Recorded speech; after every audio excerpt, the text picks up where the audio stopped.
I'm talking with Madhu Babuta in London and John Lang in New York. A key concern for many organizations in this highly regulated space is compliance and cyber. This must be a big issue for a lot of your clients. Cyber is a big issue for the world. And in terms of compliance, the thing that cyber has really suffered from is not having a set of targeted standards. What does it mean to be cyber compliant? And can we ever be 100% cyber compliant? I think those are two issues that have vexed boards tremendously. But what I'm happy to say is now there is emerging a set of what I'd call standards to which we can adhere and therefore be quite confident that at a basic level, at a foundational level, our cybersecurity is sound. These are things like Cyber Essentials, Cyber Essentials Plus, the NIST framework, and they give us a really good basic background. On top of that, you can layer operational controls. How is the operations team managing the cybersecurity and the overall IT estate? So, and you can add on to it also, how are the suppliers managing your IT? So that's the bigger ecosystem. But at a basic level, we have a good correspondence between cyber and how we can show compliance. So there's two sides to this. I mean, on the one hand, you need to be compliant. On the other hand, you need to be able to demonstrate compliance. And those two challenges can be quite different. They can, and I think of for the companies that I work with, I think of cybersecurity as a life cycle where it's just constantly going between measuring the risks that are specific to your business and then mitigating any threats that you might see, and then continually going back on a periodic basis and remeasuring the risk so that you understand and can demonstrate to your board, to outside transaction counterparties that you understand the risk. There's a competent program in place to help understand and measure it, and that you're taking steps to actively make sure this doesn't become a disruption to the business. And just to follow up on that point, you may have to demonstrate it, as you say, to the authorities. You may be demonstrating your capabilities and competence as part of the sales cycle. If you're trying to win some enterprise clients, they may require demonstration of your compliance. And that, again, is a different aspect to this skill because it's part of a sales cycle. It's an excellent point, and it also delves into the kind of next level of managing cybersecurity. It's one thing to control, for a company to control the risk that's under their roof and understand where their threats and problems are. In the world where we live now, where technology solutions tend to be outsourced to various cloud providers, firms need to ask the question, how do I know that this trusted partner of mine is managing the risk in the way that I would? And on the other side, they may be asked the same thing, where a company may say, before we participate in this transaction, before I trust you with this business, help me to understand that you're managing this risk so that there won't be disruptions. So it becomes part of the kind of trust discussion between companies to understand that good standards and practices are in place and good risk management is taking place. Okay, that's great. Thank you very much indeed.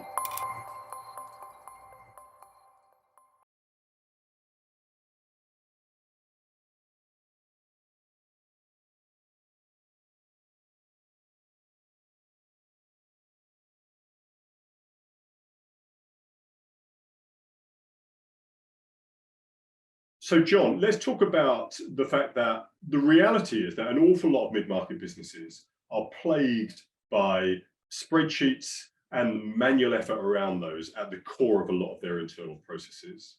Have you got any comments on this aspect of the challenge? It's definitely something I've seen with companies that I work with, particularly companies that perhaps started as smaller enterprises and have grown organically or through M&A activity into something larger.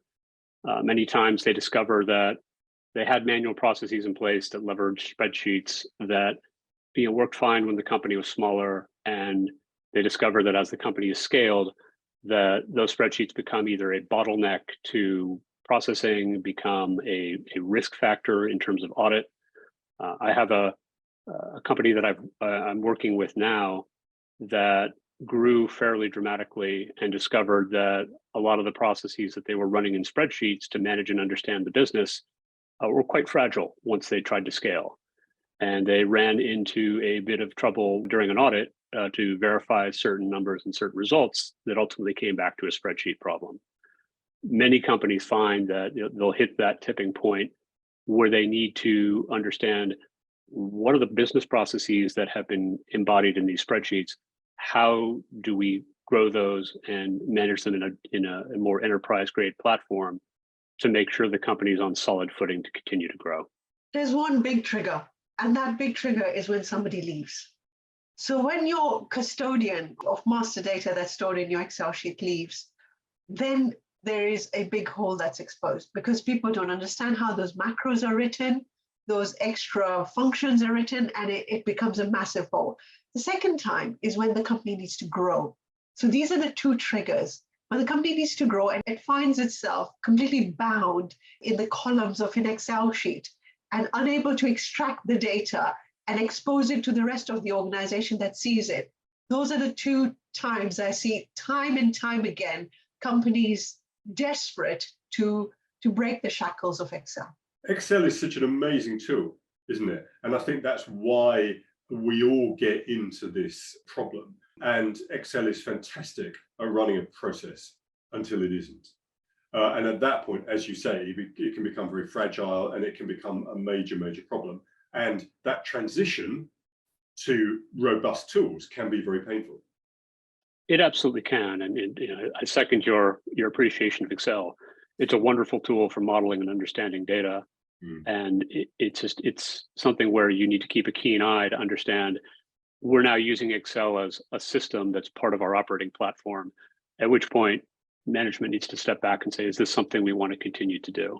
Yeah. Because it is a wonderful way in the early days, and it's a great tool for doing ad hoc data analysis, but it is not a replacement for proper workflow, tightly controlled process, and system controls.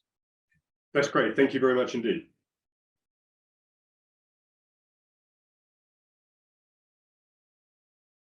A lot of the mid-market businesses we deal with have a real issue with inaccurate reporting or reporting that's just not timely enough or up to date enough to be actionable. Have you got any experiences of that? When your company is run on Excel, multiple people have multiple versions of the Excel sheet, which they have made bespoke changes to. And that is a major source of inaccuracy and data merger issues. So that's something I come across time and time again. Secondly, even if there is a central system, the lack of what's called a golden source of data. Companies don't understand what data their companies really run on.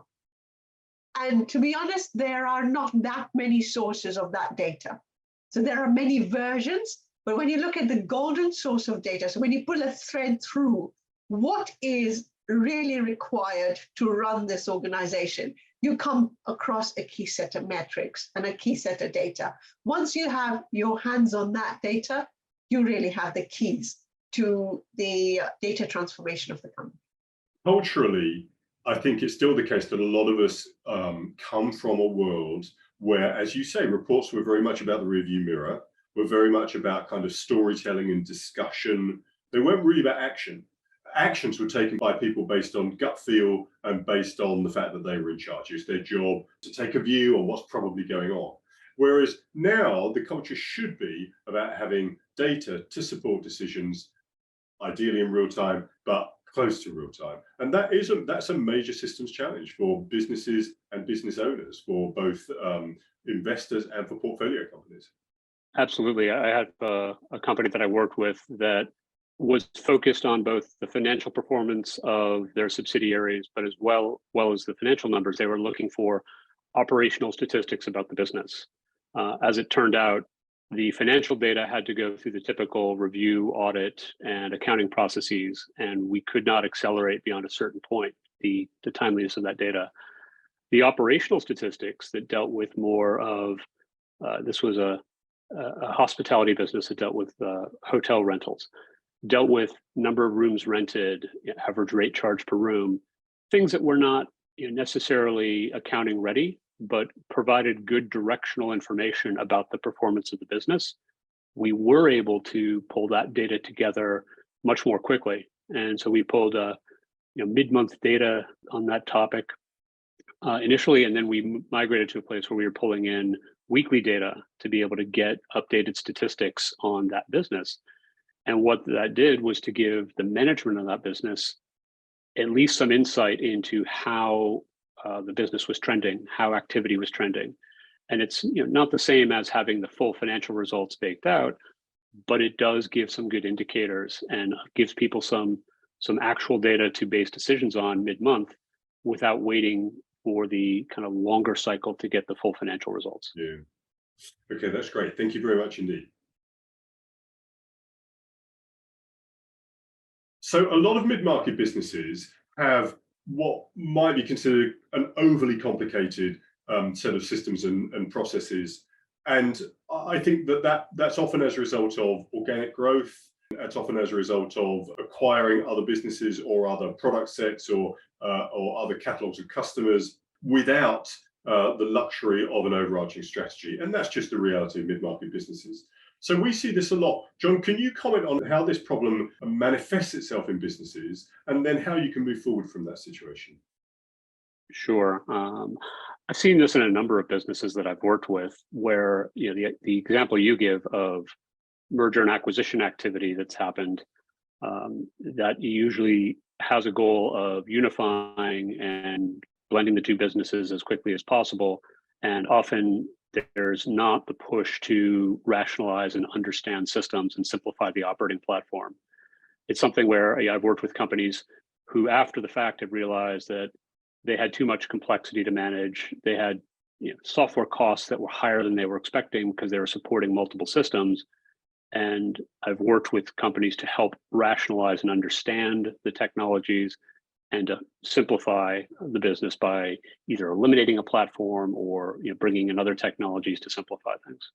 Now that's easier said than done. Yeah, if you've got a complicated set of systems, then that probably reflects complicated processes and disconnections within the business. So often this rationalization doesn't start with the system. It starts with rationalizing how things are working and why, who's in charge and how things are being done. Yeah.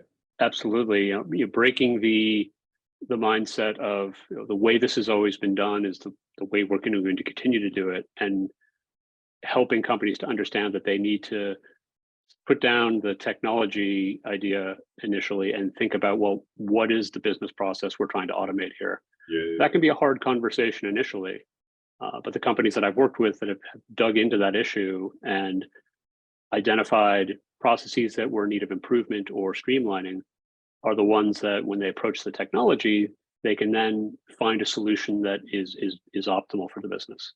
They wanted to talk about the replacement of the system, but to be honest, what we want to talk about is where do you want your business to be? Where do you see yourself? Are you looking for an exit in 5 years? Are you looking for double-digit growth or triple-digit growth? What are your aims? And therefore, when you look at your systems, you actually want to look at your systems, your processes, your people, your tools as a holistic thing from a business perspective, and then say, right, given this set of scenarios, given this strategic aim that you have, what is the fallout and what is the transformation you need, which then is supported by a set of systems, which will then take you to where you want to be. Yeah, 100% agree. That's great. Thank you very much indeed. Thank you.